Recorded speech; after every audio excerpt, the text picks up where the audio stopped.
I swung open my back door to grab a delivery and froze. My patio, the one-eyed, poured sweat into building, stained with premium sealant, and anchored to my house was crawling with strangers. Folding chairs were being snapped into rows, floral arches hoisted into place, and a sound system blared to life. A guy in a tuxedo was practicing vows on my deck, while a woman in a glittering dress snapped orders at caterers wheeling in trays of appetizers. For a moment, I thought I'd stumbled into a reality show prank or maybe I'd keeled over and this was some bizarre purgatory. Then I spotted her, Linda, the HOA president, self-proclaimed queen of property lines and neighborhood dictator, standing by my grill like she owned it. It hit me like a freight train. This wasn't a mix-up. This was a full-blown wedding, and Linda had hijacked my patio for her niece's ceremony. What she didn't know was that I'd installed a hydraulic tilt mechanism under the deck, a little surprise that could send guests, cake, and all sliding when the moment was right. It started subtly. For weeks, Linda had been unnervingly nice, a stark contrast to her usual clipboard-wielding, nose-in-the-air routine. She dropped off a loaf of zucchini bread, gushed over my shrubs, and flashed a smile that showed too many teeth. I figured she was on new meds, or maybe dabbling in some mindfulness nonsense. But then she asked if I'd be out of town that weekend, all casual, like she was just making small talk. Big plans, she'd said, eyes gleaming. I mentioned a possible work trip, and that was all she needed. 3 days before the wedding, I came home to find a measuring tape abandoned on my patio's edge and a chalk line slashed across it. I chalked it up to kids until a suit-wearing guy knocked on my door, asking if the property owner had seen the updated seating chart. What property owner? I asked. He glanced at his clipboard. Mrs. Linda. She said this deck's part of the HOA's shared space. I slammed the door, pulled up my property records, and confirmed what I already knew. My patio was 12 feet inside my lot, built with city permits and fully mine. The idea that it was shared was absurd, but Linda didn't deal in reality. She twisted it to fit her whims. By the morning of the fiasco, my patio was a wedding rehearsal in full swing. Caterers had tapped into my backyard outlet, siphoning my electricity. Speakers were propped next to my rain barrels. Someone had zip-tied fairy lights to my garden posts, crushing the lavender I'd planted for my late mother. I approached Linda, forcing calm. What's going on? She turned, smug as ever. Oh, you're home. Thought you'd be gone. We're setting up for my niece's big day. Isn't it lovely? I gritted my teeth. Linda, this is my patio. My property. She waved me off. It's under the HOA's Shared Enjoyment Clause. Section 7, Paragraph 12, Temporary Use of Extended Outdoor Features. I'd memorized the bylaws, and that clause covered bike racks and mailboxes, not private decks. I could have called the cops right then, but something stopped me. Maybe it was her audacity, or the memory of her fining neighbors for lawn ornaments, or the time she blocked my driveway for a community cleanup. Or maybe it was the hydraulic tilt system I'd built into the deck after that incident, a motorized marvel I'd rigged for laughs but never used until now. I retreated inside, peering through the blinds. Linda lounged in one of my deck chairs like royalty. A teen tested the mic, shouting, "Love is patient, love is kind," while an older woman bickered with a florist over roses. Over 30 people milled about, none questioning their right to be there. I pulled up my security footage, catching Linda in a wide-brimmed hat, directing the setup like a general. I saved screenshots, then opened the file for the deck's tilt override. The button on the screen sent a shiver through me, but I held off. I wanted the crowd packed, the food served, the champagne flowing. I wanted the bouquet tossed to be the moment everything slid into chaos. Later, a wedding planner knocked, asking me to stay indoors from 4 to 7 p.m. to avoid background noise for the bride's video. You're asking me to vanish from my own property? I said. He nodded earnestly. Linda said you'd cooperate. I smiled tightly. Wouldn't dream of ruining the moment. As he left, my fingers grazed the remote in my pocket. I wasn't done prepping. My drone, and used for months, was dusted off and charged. It would record the whole spectacle from above, streaming to a private server. When the deck tilted and the wedding crashed into my koi pond, I'd have every angle of Linda's reckoning. The day before the wedding, my backyard was a circus spiraling out of control. By dawn, more strangers arrived, guys in polo shirts hauling tables, silverware, and a champagne fridge across my lawn like it was a public park.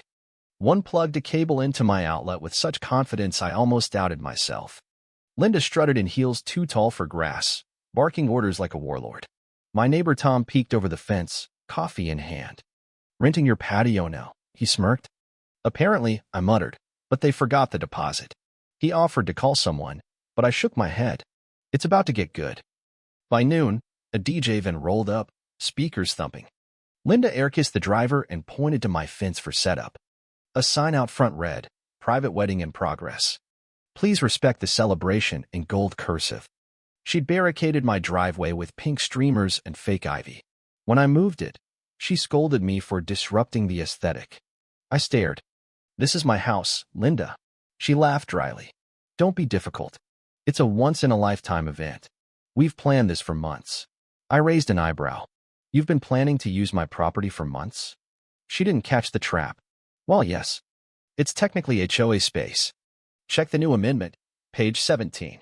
That amendment was a typo-riddled packet I'd tossed in my compost bin. I smiled, letting her think she'd won. She handed me a laminated schedule, complete with a dove release and sparkler send-off, noting I'd agreed to stay out of sight. "Verbal agreement's enough for harmony," she said when I protested. "You don't want to be that guy." Then came the goat. A white one, flower crown and all, tied to my porch for rustic charm. Within minutes, it was chewing my garden Hosea custom irrigation setup I'd spent weeks perfecting. Linda cooed. "Isn't he cute? We'll keep him off your little plants." Those little plants were my grandmother's heirloom roses, grafted over years.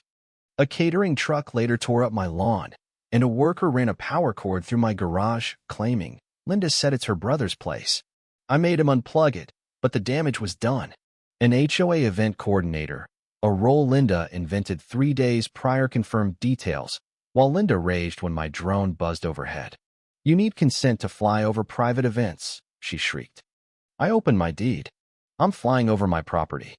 Step off, and I'll stop." She retreated, fuming, but the tents were up, the DJ paid, the goat had eaten my begonias. She was too deep to back out. Wedding day dawned, and my patio was a war zone. Teens fumbled with chairs, a man wrestled sagging drapes, and the goat munched my welcome mat. A luxury catering truck unloaded ice sculptures and wine crates, Linda overseeing in a cream pantsuit and matching hat. The cake 3 tiers of fondant and pearls rolled out on a glass table, dead center of the deck. Musicians tuned cellos as the DJ's speakers screeched feedback. The planner, sweating buckets, argued with the officiant over stage directions. HOA security, 2 retirees with clipboards rang my bell, asking me to avoid my back door and loud tools for the community celebration. When I questioned Linda's usage rights, they handed me the itinerary and shuffled off. Guests arrived in droves, SUVs double-parked, a shuttle unloading Galleretti attendees. One mistook my dog for a prop, offering him shrimp. The bride emerged from a stretch limo, squealing as Linda basked in her gratitude. I launched the drone, hovering it for a perfect view of the deck and pond. At 3 p.m., a fire marshal arrived, tipped off about unpermitted setups and overloaded circuits. He photographed the tangled cords and propane burners, demanding permits Linda couldn't produce. She offered him cake. He was allergic. He issued a warning and left. Linda accused me of calling him. I shrugged. Someone did. As the ceremony began, I stood behind my blinds, remote in hand. The bride glided down the aisle, guests rising, oblivious to the trap beneath them. The cake gleamed, surrounded by candles and champagne. Linda took the mic, preaching about love, community, in this patio as a symbol of unity. A gust blew her hat into the pond, sparking chaos, guests gasping, the goat bleeding. I pressed the button. The deck tilted silently, then crept forward. Champagne bottles rolled, plates slid, the cake wobbled. Guests froze as flowers toppled and chairs skidded. Then the cake launched, splashing into the pond. Screams erupted. The bride's dress snagged. The groom slipped on wine. Candles flared before being doused. The goat, now free, trotted through the chaos. Linda, soaked, screamed my name. I stepped out, feigning concern. Deck's not level. Maybe too many people triggered the safety tilt. The HOA board arrived, stunned by the wreckage. Linda accused me of sabotage, but they turned on her, revealing she'd spent $4,000 in HOA funds and forged documents. In a drenched, chaotic vote, They ousted her as president and banned her from future roles. She collapsed into a chair that slid into the lawn. I uploaded the drone footage that night, a 10-minute masterpiece of the cake's flight, the goat's escape, and Linda's fall. It went viral, sparking memes and news stories. Linda moved away, her house languishing on the market. The bride's lawsuit fizzled when my deed and footage proved trespassing. The patio stands, tilt ready, with a new sign. Warning, tilts when provoked. The neighborhood's quieter now, the goat a local legend. All Linda had to do was ask. Instead, she chose control and got a wedding no one will forget.